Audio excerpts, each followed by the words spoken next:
Assalamualaikum warahmatullahi wabarakatuh. Innal hamdalillah nahmaduhu wa nasta'inuhu wa nastaghfiruh wa na'udzu billahi min shururi anfusina wa sayyiati a'malina. May yahdihillahu fala mudilla lahu wa may yudlil fala hadiya lahu. Asyhadu an la ilaha illallah wahdahu la syarika lahu wa asyhadu anna Muhammadan abduhu wa rasuluh alladzi la rasula wa la nabiyya ba'dah. Ya ayyuhalladzina amanu taqullaha haqqa tuqatih wa la tamutunna illa wa antum muslimun. Amma ba'd. Bapak dan Ibu kaum muslimin dan kaum muslimat yang dirahmati oleh Allah Subhanahu wa taala. Pada malam hari ini kita lanjutkan pembahasan dari kitab Syarah Sahih Muslim. Masih dalam kitab Usyam, yaitu kitab puasa, yaitu bab yang ke-27, bab qada'u as-siyam 'anil mayyit. Itu bab yang menjelaskan tentang mengganti puasa dari mayit atau menggantikan puasa untuk orang yang sudah meninggal. Hadis yang ke-2687 dari kitab Sahih Muslim. Hadis ini dari Aisyah radhiyallahu taala anha, anna Rasulullah sallallahu alaihi wasallam qala man mata wa alaihi siyam shama anhu waliyuhu. Dari Aisyah radhiyallahu taala anha, beliau bahwasanya Rasulullah sallallahu alaihi wasallam bersabda, siapa yang meninggal kemudian dia memiliki kewajiban untuk berpuasa, kewajiban puasa atau hutang puasa, maka walinya lah yang berpuasa atasnya. Kemudian riwayat selanjutnya dari Abdullah bin Abbas radhiyallahu taala anhuma anna imra'atan atat Rasulullah sallallahu alaihi wasallam faqalat inna ummi matat wa 'alaiha shaumu syahrin. Faqala ara'aiti law kana 'alaiha daynun akunti taqdihi aw taqdinahu? Qalat na'am. Qala fadainullahi ahaqqu bil qada. Hadis dari Abdullah bin Abbas radhiyallahu taala anhu bahwasanya seorang wanita datang kepada Rasulullah SAW kemudian berkata bahwasanya sungguhnya ibuku meninggal dan beliau memiliki hutang puasa selama 1 bulan. Maka Nabi SAW mengatakan, bagaimana menurut engkau kalau seandainya dia, yaitu ibu, memiliki hutang, apakah kamu akan membayarkan hutang tersebut? Maka wanita tersebut mengatakan iya. Maka Nabi SAW mengatakan, maka hutang Allah lebih berhak untuk dibayarkan. Riwayat selanjutnya juga dari Abdullah bin Abbas radhiyallahu ta'ala anhuma qala jaa rajulun ila Nabi sallallahu alaihi wasallam faqala ya Rasulullah inna ummi matat wa 'alaiha shaumu syahrin afa aqdihi anha? Faqala law kana 'ala ummika daynun akunta qadiyahu anha? Qala na'am. Qala fadainullahi ahaqqu an yuqda. Dari Abdullah bin Abbas radhiyallahu taala anhuma bahwasanya beliau berkata bahwasanya datang seorang laki-laki kepada Nabi sallallahu alaihi wasallam. Kemudian laki-laki tadi mengatakan, wahai Rasul, sungguhnya ibuku meninggal dan beliau memiliki hutang 1 bulan puasa atau hutang puasa selama 1 bulan. Apakah aku boleh membayar atau mengqadanya? Maka Nabi SAW mengatakan, bagaimana kalau seandainya ibumu memiliki hutang, apakah kamu akan membayarkannya? Maka laki-laki tersebut mengatakan iya. Maka Nabi SAW mengatakan, maka hutang Allah lebih berhak untuk dibayarkan. Kemudian juga riwayat dari Abdullah bin Abbas radhiyallahu ta'ala anhuma qala ja'at imra'atun ila Rasulillah sallallahu alaihi wasallam faqalat ya Rasulullah inna ummi matat wa 'alaiha shaumu nadhrin afa asumu anha? Qala ara'aiti law kana 'ala ummiki daynun faqadaitihi akana dzalika yuaddi anha? Qalat na'am, fasumi an ummiki. Hadis dari Abdullah bin Abbas radhiyallahu ta'ala anhu bahwasanya beliau mengatakan datang seorang wanita kepada Nabi sallallahu alaihi wasallam. Kemudian wanita tersebut mengatakan, wahai Rasul, sungguhnya ibuku meninggal dan beliau memiliki hutang puasa nazar. Apakah aku berpuasa atas nama beliau atau mengganti membayarkannya buat beliau? Maka Nabi SAW mengatakan, bagaimana menurut engkau jika ibumu memiliki hutang, apakah kamu akan membayarkannya? Maka dia mengatakan ya. Maka Nabi SAW mengatakan, puasalah untuk atau atas nama ibumu. Kemudian hadis dari Abdullah bin Buraidah an abihi radhiyallahu ta'ala anhu qala bainama ana jalisun inda Rasulillah sallallahu alaihi wasallam id atathu imra'atun faqalat inni tasaddaqtu ala ummi bijariyatin wa innaha matat faqala wajaba ajruki wa raddaha alayki al-mirath. Faqalat ya Rasulullah innahu kana 'alaiha shaumu syahrin afa asumu anha? Qala sumi anha. Qalat innaha lam tahujja qattu afa ahujju anha? Qala hujji anha. Dari Abdullah bin Buraidah dari bapaknya radhiyallahu ta'ala anhu, beliau mengatakan bahwasanya ketika aku duduk bersama Nabi sallallahu alaihi wasallam, ketika itu datang seorang wanita. Kemudian wanita tersebut mengatakan, aku bersedekah kepada ibuku, yaitu memberikan seorang budak perempuan. Kemudian beliau meninggal. Maka Nabi SAW mengatakan, maka engkau sudah mendapatkan pahala dari sedekah tersebut, dan budak tersebut dikembalikan kepada engkau sebagai warisan. Maka Rasulullah SAW, kemudian wanita tersebut mengatakan, sungguhnya ibuku memiliki hutang sebulan puasa.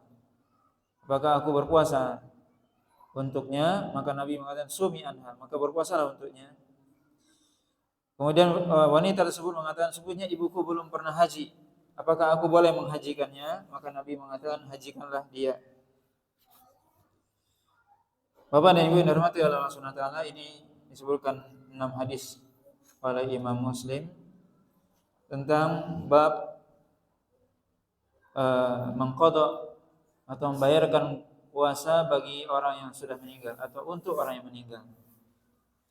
Dalam hadis yang pertama tadi, yaitu hadis Aisyah radhiyallahu ta'ala anha, Nabi SAW menyebutkan dengan lafaz yang umum, yaitu man mata wa alaihi siyam shama anhu waliyuhu, yaitu siapa yang meninggal kemudian dia memiliki hutang puasa, maka yang berpuasa untuk dirinya adalah walinya.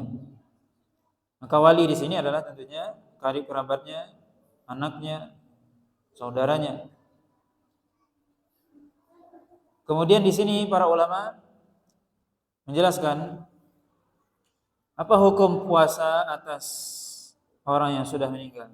Maksudnya ketika seorang meninggal kemudian dia memiliki hutang puasa, apakah walinya, anaknya dan sebagainya wajib membayarkan puasa tersebut atau tidak?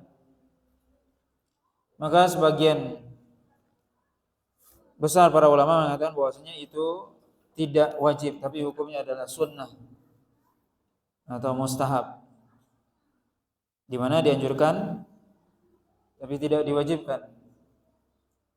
Dan tentunya di sini disebutkan hutang puasa seorang yang dia meninggal kemudian dia memiliki hutang puasa,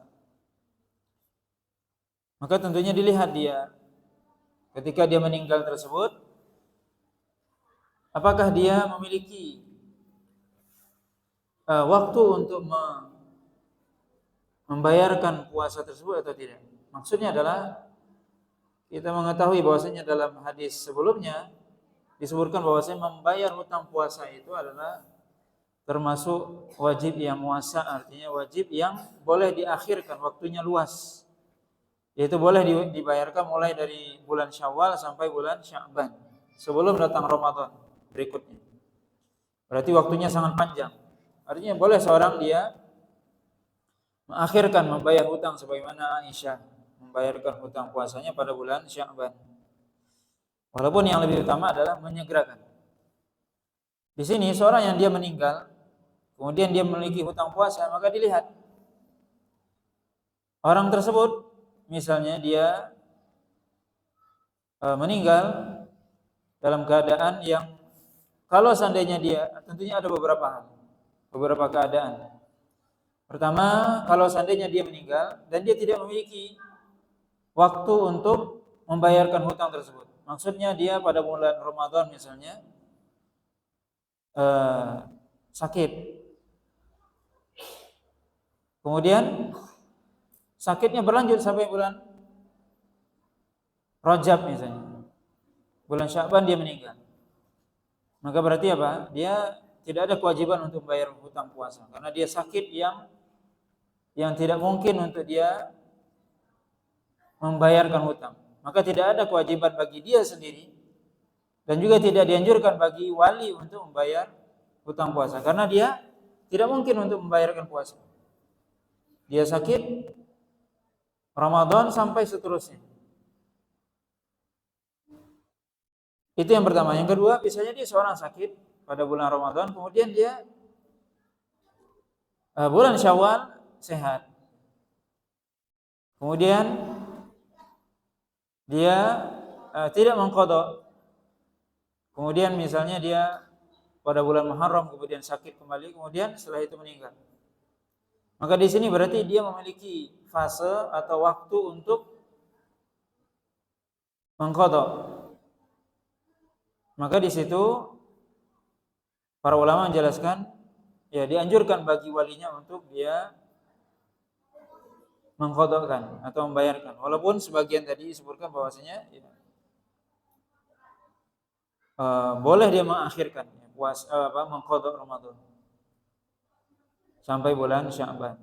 Tapi tentunya yang lebih utama dia adalah mempercepat bayar qadha puasa tersebut. Maka seorang ketika dia diberikan waktu oleh Allah SWT untuk mengqadha kemudian dia tidak mengqadha sedangkan dia mampu dan tidak ada uzur lain. Dia tidak sakit, dia tidak safar misalnya. Atau seorang wanita misalnya dia tidak haid, tidak nifas misalnya. Dia suci, berarti ada waktu untuk dia mengqadha. Maka orang seperti inilah yang dia dianjurkan untuk dibayarkan hutang puasanya. Adapun jika orang itu sudah tua renta yang dia tidak mampu memang berpuasa, maka yang dia memang dia tidak berpuasa sama sekali, maka kewajiban dia adalah membayar fidyah.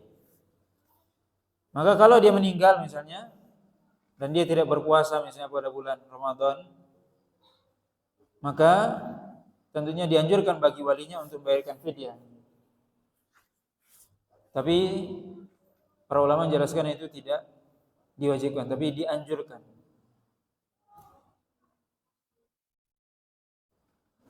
Dalam hadis ini, dalam hadis Aisyah, man mata wa alaihi siyam sama an waliyuhu.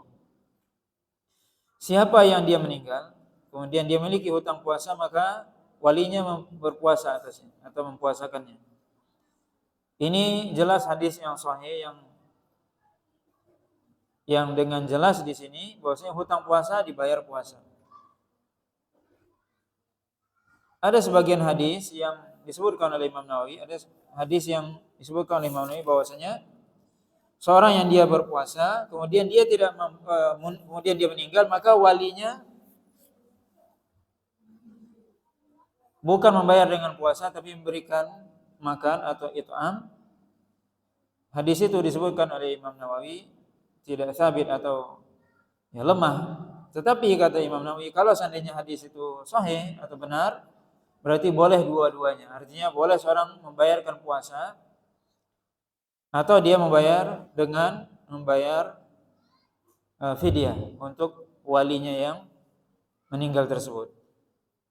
Tapi hadis secara umum di sini, hadis yang sahih di sini menjelaskan bahwasanya seorang yang dia meninggal kemudian dia punya hutang puasa, maka walinya juga membayarkan dengan puasa jika ia ingin membayarkannya.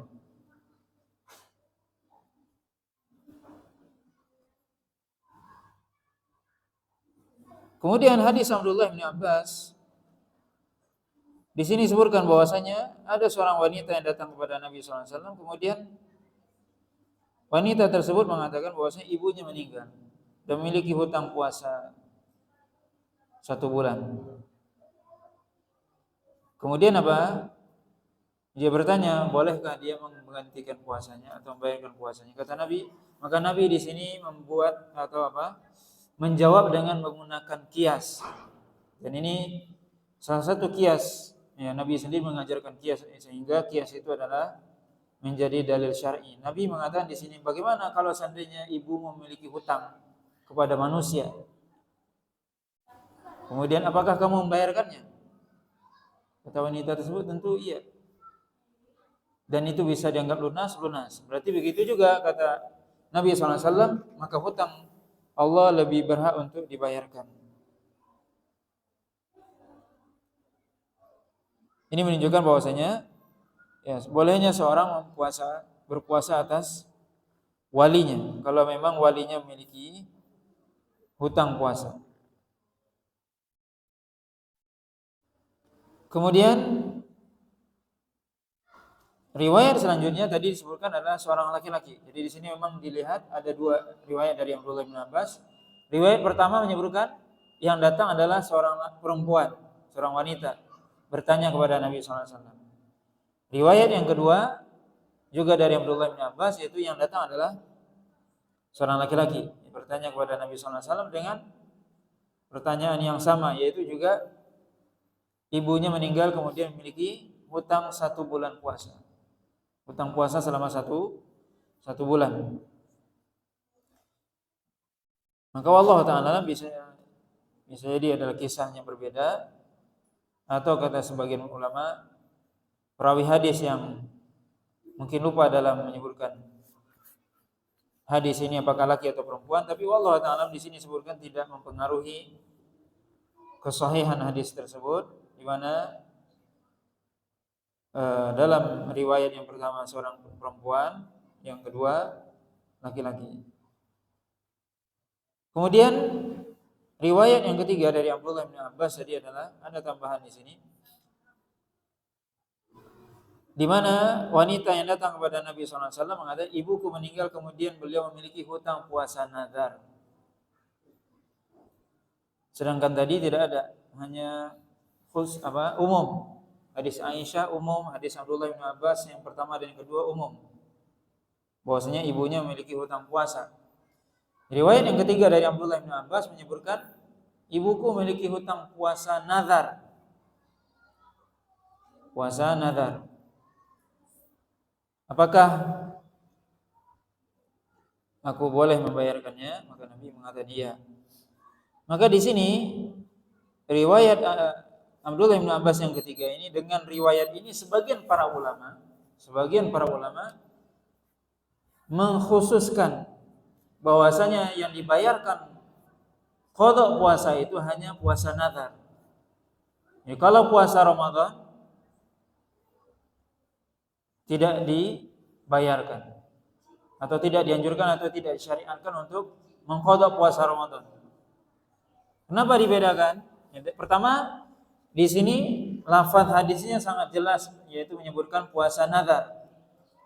Kemudian mereka mengatakan, sebagian ulama tersebut mengatakan bahwasanya ini berarti mengkhususkan hadis-hadis sebelumnya yang umum.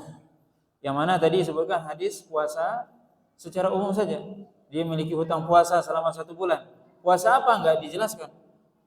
Apakah puasa Ramadan, apakah puasa kafarah, atau puasa nazar. Tapi riwayat selanjutnya disebutkan di sini puasa nazar. Oleh karena itu sebagian para ulama berpendapat bahwasanya yang disyariatkan atau dianjurkan untuk membayarkan hutang puasa itu adalah kalau orang tua ataupun keluarga yang meninggal itu memiliki hutang puasa nazar. Kemudian mereka, para ulama-ulama tersebut mengatakan bahwasanya puasa nazar ini berbeda dengan puasa Ramadan, di mana puasa Ramadan Allah SWT sendiri yang mewajibkan puasa tersebut. Kemudian kalau seorang meninggal berarti Allah SWT memaafkan. Berbeda dengan puasa nazar. Nazar itu dirinya sendiri yang mewajibkan terhadap dirinya. Ya, seorang mewajibkan sesuatu pada dirinya. Dia bernazar misalnya, kalau aku mendapatkan ini dan itu aku puasa 3 hari. Kemudian belum sempat dia bayarkan nazar tersebut, belum sempat dia berpuasa, kemudian dia meninggal. Nah, ini dia mewajibkan sendiri, maka itu harus dibayarkan. Ini menurut sebagian para ulama. Tapi Allah Ta'ala, para ulama yang lain menyebutkan bahwasanya ini adalah puasa yang kita dianjurkan untuk mengqadha bagi orang yang sudah meninggal adalah puasanya umum. Artinya bukan hanya puasa nazar. Adapun penyebutan puasa nazar di sini itu tidak mempengaruhi keumuman dari hadis Aisyah dan juga hadis Abdullah bin Abbas. Yang di mana hadis Aisyah jelas-jelas umum, man mata wa alaihi siyam shoma anhu waliyuhu. Siapa yang meninggal kemudian dia memiliki hutang puasa, maka walinya lah yang berpuasa atasnya. Maka itu hadis umum. Seluruh macam puasa. Maka para ulama menjelaskan, sebagian lagi mengatakan puasanya umum, puasa apa saja. Dan ini insya Allah lebih kuat, karena lafaz umum ini tidak bisa tidak ditaksis dengan riwayat Abdullah bin Abbas ini, karena ini bukan taksis namanya, ini bukan pengkhususan. Ini kata para ulama disebutnya dalam istilah usul fikih adalah bukan taksis. Taksis itu adalah ikhraj ba'di afradil am, ya, mengeluarkan sebagian dari afradil am. Misalnya kita mengatakan seluruh orang paham pelajaran kecuali si A. Berarti si A itu dikhususkan. Dia berbeda sendiri, orang paham dia enggak paham. Sedangkan di sini enggak, sama hukumnya, disuruh mengqadha puasa, maka ini namanya bukan taksis. Maka pendapat yang mengatakan bahwasanya puasa nazar mentaksis hadis Aisyah, maka itu kurang tepat. Di mana di sini disebutkan oleh para ulama, sebagian ulama lain mengatakan ini bukan namanya pengkhususan, tapi ini namanya dalam istilah usul fikih adalah dzikrul am atau dzikru ba'di afradil am. Itu menyebutkan sebagian dari lafaz am atau menyebutkan sebagian dari afrad, bagian dari dalil yang umum, yang dia sama dengan dalil yang pertama. Lafaz umumnya menyuruh puasa, yang ini juga puasa. Jadi tidak berbeda. Yang taksis itu berbeda. Si A paham, si B enggak paham. Berarti ini taksis. Seluruh orang paham, ini enggak paham sendiri. Itu taksis berarti. Sedangkan ini sama, yaitu apa? Berpuasa. Maka pendapat yang lebih kuat adalah disyariatkan mengqadha puasa untuk orang yang sudah meninggal, puasa apa saja, bukan hanya puasa nazar. Kemudian juga tentunya di sini disebutkan oleh para ulama bahwasanya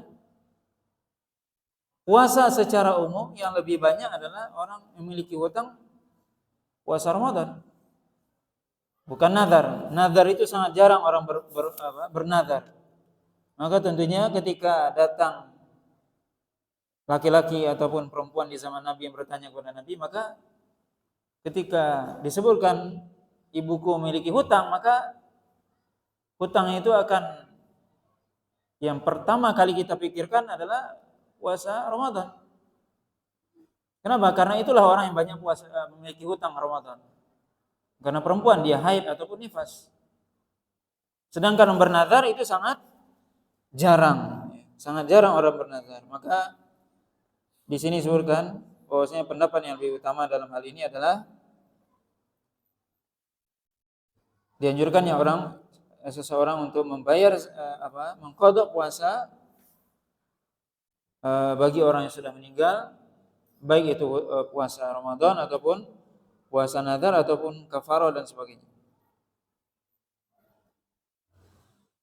Kemudian juga disebutkan di sini faedah dari hadis Abdullah bin Buraidah bahwasanya seorang wanita mengatakan, aku bersedekah kepada ibuku. Ini menunjukkan faedah bahwasanya seorang bersedekah, berinfak, bersedekah itu dianjurkan pertama kali kepada orang yang dekat dengannya. Tentunya seorang wanita ini dia bersedekah kepada ibunya. Tentunya para ulama menjelaskan boleh seorang bersedekah kepada orang yang bukan, atau membayarkan zakat ataupun sedekah kepada orang yang bukan tanggungannya. Secara yang disepakati oleh para ulama adalah zakat. Seorang membayarkan zakat, tidak boleh dia membayarkan zakat kepada orang yang menjadi tanggungannya. Misalnya seorang suami, tanggungannya adalah atau kewajibannya memberikan nafkah kepada anak dan istri. Kemudian dia bilang kepada istrinya, ini zakatku kepadamu. Itu enggak boleh, enggak sah. Tapi kepada orang yang bukan tanggungannya, boleh dia bayar zakat, termasuk sedekah. Maka di sini seorang wanita dia bersedekah kepada ibunya dengan memberikan seorang budak perempuan. Kemudian apa? Ibunya meninggal. Maka Nabi SAW mengatakan, kamu sudah mendapatkan pahala. Kemudian budak itu kembali kepadamu. Kenapa? Karena yang mewarisi cuma dia. Dia apa? Ketika ibunya meninggal, tentunya dia akan mewarisi peninggalan ibunya. Ya, termasuk budak itu adalah peninggalan ibunya.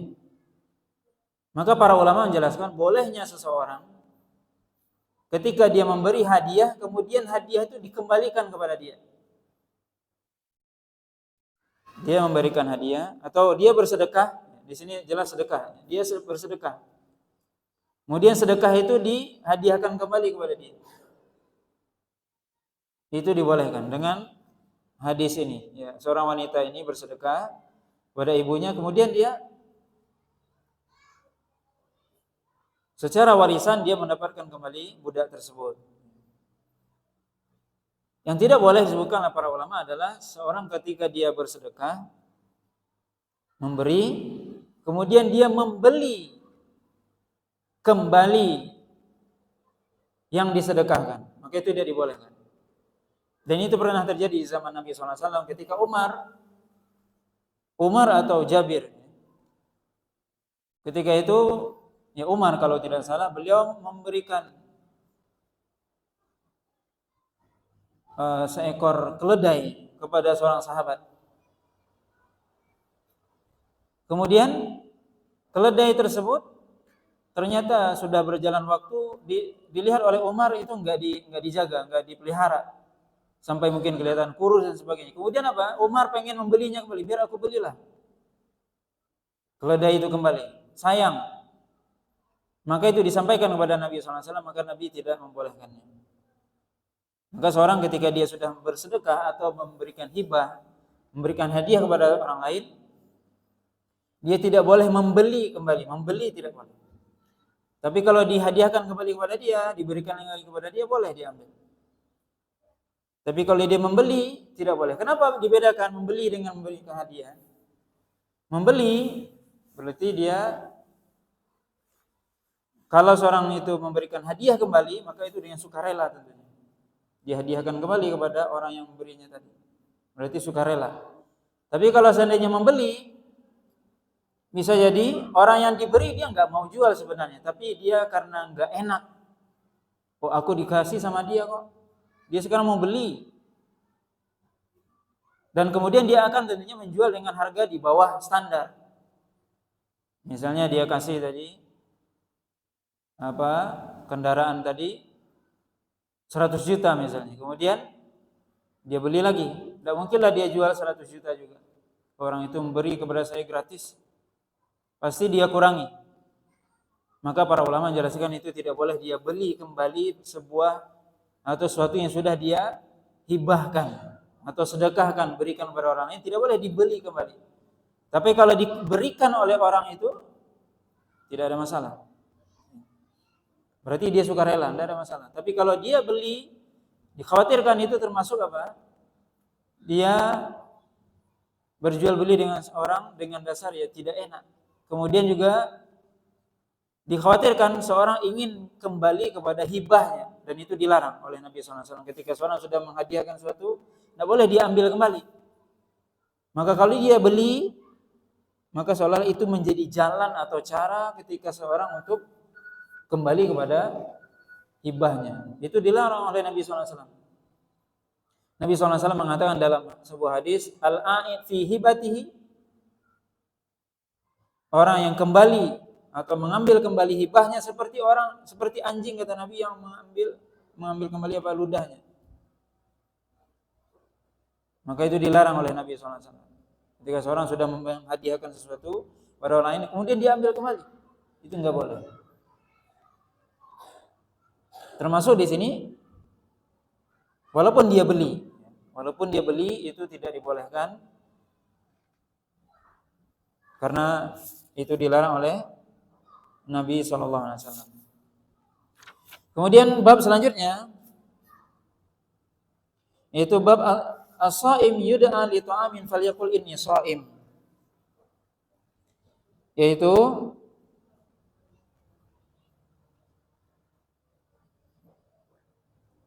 bahwasanya bab yang menjelaskan seorang yang berpuasa kemudian dia dipanggil atau diajak atau diundang untuk makan, maka hendaknya dia mengatakan kepada orang yang mengundangnya, inni shaim, sesungguhnya aku berpuasa. Hadis dari Abi Hurairah radhiyallahu taala anhu qala Abu Bakar ibni Abi Syaibah riwayatan qala Amru bin yablughu bihi Nabi wa qala Zuhair an Nabi sallallahu alaihi wasallam qala idza dunya ahadukum ila ta'amin wa huwa shaim falyaqul inni shaim. Dari Nabi SAW beliau mengatakan bahwasanya jika salah seorang di antara kalian diundang untuk makan sedangkan dia dalam keadaan berpuasa, maka dia sampaikan kepada orang yang mengundang tersebut, dia katakan inni shaim, sesungguhnya aku dalam keadaan berpuasa. Maka hadis ini menjelaskan apa? Bahwasanya seorang ketika dia diundang oleh saudaranya, maka hendaknya dia mendatangi, memenuhi undangan tersebut, kecuali di situ ada uzur. Walaupun dia berpuasa. Maka kalau dia berpuasa pun dia sampaikan uzurnya. Ini menunjukkan bahwasanya seorang ketika diundang hendaknya dia datang. Termasuk di sini jelas Nabi mengatakan diundang untuk makan. Maka sebagai penghormatan kita datang. Kecuali kita dalam keadaan berpuasa, kita sampaikan. Dan tentunya di sini kalau itu di sini tentunya ada dua macam puasa. Puasa wajib atau sunnah. Seorang ketika dia berpuasa wajib, maka dia tidak boleh membatalkan. Ketika dia diundang makan, dia sampaikan saya lagi berpuasa. Atau dia tetap datang tapi dia enggak makan. Memenuhi undangan itu boleh, dia datang. Tapi dia tidak ikut makan. Tapi kalau dia berpuasa sunnah, maka boleh dia membatalkan puasanya. Misalnya dia sedang berpuasa Senin atau hari Kamis, kemudian dia diundang makan. Kita lihat di situ. Kalau memang yang mengundang itu memang sangat menganjurkan, membuatkan spesial buat dia dan sebagainya, maka sebaiknya dia berbuka sebagai penghormatan kepada orang yang sudah mengundangnya. Maka membahagiakan orang yang mengundang itu termasuk hal yang dianjurkan. Dan itu tentunya membahagiakan orang. Kalau puasa itu untuk diri sendiri. Maka di sini kalau itu puasa sunnah, maka boleh seorang membatalkan puasanya. Tapi tentunya kalau puasa wajib tidak boleh. Puasa wajib tentunya kalau seandainya dia mengqadha puasa wajib, puasa Ramadan, itu hukumnya wajib. Mengqadha Ramadan wajib, maka tidak boleh dia batalkan. Atau puasa nazar. Puasa nazar wajib hukumnya. Maka dia ketika diundang sedang berpuasa nazar, maka dia tidak boleh membatalkannya karena itu adalah wajib. Maka yang boleh dibatalkan ketika dia puasa sunnah.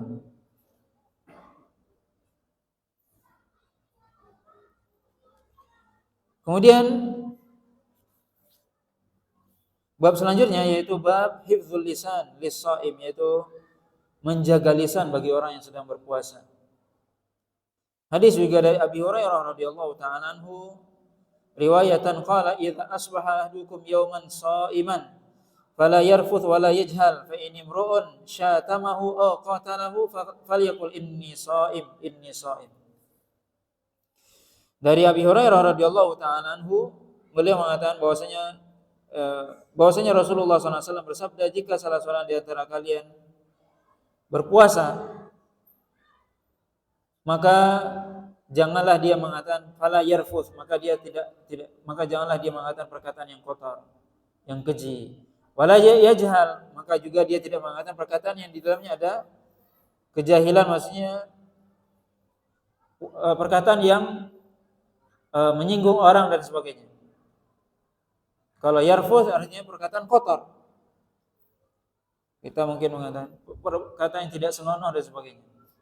Wala yajhal, perkataan yang mungkin menghina orang, menggunjing termasuk, dan sebagainya, mengadu domba, maka dilarang oleh Nabi SAW. Fa in imru'un syatamahu aw qatal, kalau ada orang lain, kalau ada seseorang yang mencela dia, menghina dia, atau qatalahu, atau mungkin memukulnya dan sebagainya, maka hendaknya dia mengatakan inni shaim, sungguhnya aku berpuasa. Maka hadis ini menunjukkan bahwasanya seorang ketika dia berpuasa, hendaknya dia menjaga puasanya, menjaga nilai puasa. Tentunya puasa tidak hanya sekedar menahan lapar dan haus, tapi lebih dari itu adalah bagaimana seorang menjaga anggota tubuhnya, yaitu menjaga lisannya untuk tidak mengatakan perkataan yang kotor, perkataan yang keji, perkataan yang mungkar, perkataan yang mengadu domba, ghibah, namimah dan sebagainya. Perkataan yang menyinggung orang lain dan sebagainya, hendaknya dijaga. Begitu juga seorang yang berpuasa hendaknya juga menjaga matanya tidak melihat yang diharamkan oleh Allah, menjaga telinganya untuk tidak mendengar yang diharamkan oleh Allah SWT, dan seterusnya, menjaga anggota tubuhnya. Maka ini hakikat dari puasa, tidak hanya menahan lapar dan haus saja. Kemudian juga kalau ada orang yang mungkin mencela dia, menghina, atau kira-kira yang akan membuat dia marah dan sebagainya, maka dia sampaikan, aku sedang berpuasa. Atau dafa'u, atau mungkin ada orang yang memukulnya dan sebagainya, maka dia menyampaikan kepada orang tersebut bahwasanya aku berpuasa, aku tidak akan merusak puasa dengan membalas keburukan dengan keburukan. Dan tentunya hadis ini tidak hanya sebenarnya khusus pada bulan puasa. Tentunya kita dilarang untuk berkata kotor, keji, ghibah, namimah dan sebagainya di luar puasa juga, tapi ini lebih ditekankan di bulan puasa. Tentunya dilarang secara umum dimanapun dan kapanpun, dilarang kita menghina orang, mengadu domba, ghibah, namimah dan sebagainya. Itu dilarang tentunya. Tapi di bulan puasa tentunya lebih ditekankan. Kenapa? Untuk menjaga puasa, agar puasa yang kita lakukan tidak sia-sia. Karena puasa itu, nanti akan disebutkan bahwasanya puasa itu adalah amalan yang Allah SWT khususkan. Allah yang akan memberikan ganjarannya, pahalanya. Maka hendaknya kita tidak mengotori puasa dengan hal-hal yang itu bertentangan dengan puasa. Ya, sebagaimana Nabi kata, banyak orang yang dia berpuasa tapi dia puasanya menahan haus dan lapar, tidak ada nilai. Kenapa? Karena ketika dia berpuasa mungkin dia tidak menjaga lisannya, tidak menjaga matanya, tidak menjaga anggota tubuhnya, tidak mempuasakan anggota tubuh dari hal yang diharamkan oleh Allah SWT. Maka mungkin gugur kewajibannya tapi nilai tidak ada. Ini yang mestinya kita perhatikan. Bahwasanya kita sekali lagi di berpuasa tidak hanya sekedar menahan haus dan lapar, tapi menahan diri dari hal yang mengurangi pahala puasa, mengurangi nilai dari puasa itu sendiri dengan perbuatan yang melanggar, perbuatan keji dan mungkar, perbuatan dilarang oleh syariat. Maka dengan itulah kita di bulan puasa kita dilatih untuk menahan tersebut, melakukan hal-hal yang melanggar, yang bisa mengurangi pahala puasa. Tentunya dengan itulah kita di luar puasa akan terbiasa. sebulan penuh kita bisa menahan lisan kita, maka mestinya 11 bulan setelahnya juga bisa. Itulah faedah dari puasa sebenarnya.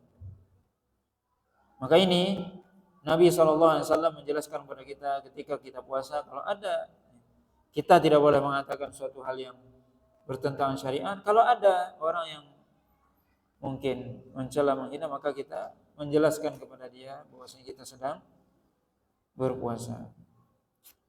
Nah, wallahu ta'ala, mungkin ini ya, sampai di sini pembahasan kita pada malam hari ini. Wallahu ta'ala a'lam. Apakah niat puasa Ramadan wajib dilafadzkan? Bila wajib, adakah dalilnya? Ya, berniat wajib tapi tidak dilafadzkan. Karena niat itu tidak dilafadzkan. Baik itu salat, puasa, seluruh amal ibadah itu pasti ada niat. Tapi tidak dilafadzkan. Tapi cukup di dalam hati kita, karena niat itu adalah pekerjaan hati, bukan pekerjaan lisan. Maka kita berniat, iya, wajib berniat. Kata Nabi SAW dalam hadis Aisyah, man lam yubayyitis man lam yubayyit as-siyam fala siyama lahu, kama qala sallallahu. Siapa yang dia tidak berniat pada malam puasa, maka tidak ada puasa baginya. Artinya seorang berniat ketika dia berpuasa. Ketika seorang makan sahur misalnya, di apa tujuannya makan sahur? Untuk berpuasa esok harinya.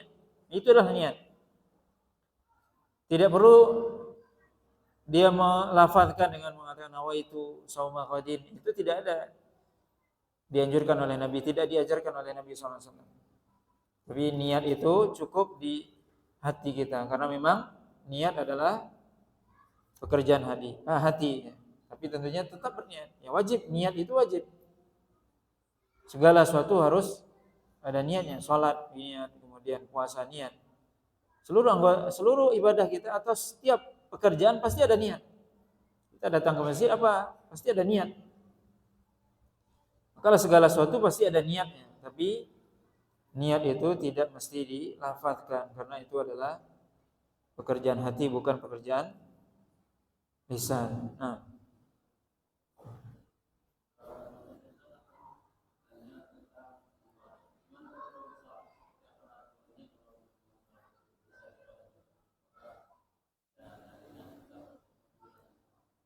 salat ya, apakah ada qada salat? Tentunya disebutkan dalam hadis Aisyah bahwa kunna nu'maru biqada'is shaum wa la nu'maru biqada'is shalah, yaitu kita dulu, kata Aisyah, diperintahkan untuk mengqada puasa, tapi kita tidak diperintahkan untuk mengqada salat. Maka tidak ada qada salat. Tidak ada qada salat ya bagi orang yang sudah meninggal. Kecuali bagi orang yang dia misalnya tertidur atau kelewat waktu. Misalnya dia bangun subuh, tertidur dia jam 7 pagi atau jam 8 baru dia bangun, maka itu namanya qada. Dia mengqada salat subuh. Jadi qada artinya adalah mengerjakan suatu ibadah di luar waktunya. Itu namanya qada. Kalau qada itu yang dimaksud, maka itu disyariatkan. Tapi kalau qada yang maksud dia meninggal sudah lama, kemudian dia mengqada sekian hari, tidak. Ataupun orang juga ketika dia misalnya tidak pernah sholat sama sekali, kemudian dia bertobat, sekian tahun dia tidak sholat, apakah dia dianjurkan qada? Tidak. Ya, karena tidak ada qada dalam sholatnya, tapi dianjurkan dia bertobat kepada Allah SWT. Kemudian juga mungkin pertanyaan ini termasuk juga tadi disebutkan di sini, bolehnya seorang tadi berpuasa atas nama orang lain. Juga disebutkan dalam hadis tadi menghajikan, karena memang ini ada hadisnya, atau mengumrohkan orang yang sudah meninggal. Ini ada dalil secara khusus berarti. Atau termasuk nanti juga bersedekah. Tapi selain itu, maka dianjurkan bagi kita orang yang hidup untuk apa? Mendoakan orang yang meninggal. Maka yang paling utama untuk orang yang meninggal adalah doa. Itu yang paling utama. Tapi kalau kita ingin mengqadhakan puasa, ini boleh. Ini hadis yang kita bacakan. Boleh kita mengqadhakan puasa saudara kita, orang tua kita yang meninggal, atau menghajikan. Termasuk haji adalah umrah tentunya. bersedekah tanah sama si fulan juga boleh. Tapi tentunya yang lebih utama, ya bersedekah ini tentunya juga tidak terus-menerus, karena ada sebagian orang yang dia tiap kali bersedekah dia menghadiahkan buat orang tuanya dan sebagainya. Itu tidak dianjurkan. Tapi kalau dia ingin melakukan sekali-sekali boleh, karena itu menurut sebagian para ulama itu pahalanya sampai. Tapi yang tidak boleh itu, yang tidak diajarkan apa? Tiap kali bersedekah untuk orang lain, untuk yang sudah meninggal. Berarti dia tidak butuh beramal. Tapi tentunya yang paling utama adalah mendoakan orang yang meninggal. Itu yang paling utama. Adapun yang lain itu tidak dianjurkan. Amalan-amalan yang lain. Maka walaupun sebagian ulama itu menyebutkan seluruh amal soleh boleh dihadiahkan, seperti membaca Al-Quran dan sebagainya. Maka tentunya ya memang sebagian ulama mengatakan boleh. Tapi sebagian lain mengatakan tentunya kita lebih baik berdasarkan dalil. Kita berdasarkan dalil yaitu puasa, kemudian haji ataupun umroh. Ini disebutkan dalam hadis Nabi SAW. Maka adapun yang lain, maka kita cukup mendoakan orang yang sudah meninggal dari keluarga kita, orang tua dan sebagainya. Maka itulah yang lebih baik dan bermanfaat buat mereka. Nah, wallahu ta'ala alam. Subhanakallah bihamdika asyhadu an la ilaha illa anta astaghfiruka wa atubu ilaik. Wa sallallahu ala nabiyyina Muhammadin wa ala alihi wasallam. Wassalamualaikum warahmatullahi wabarakatuh.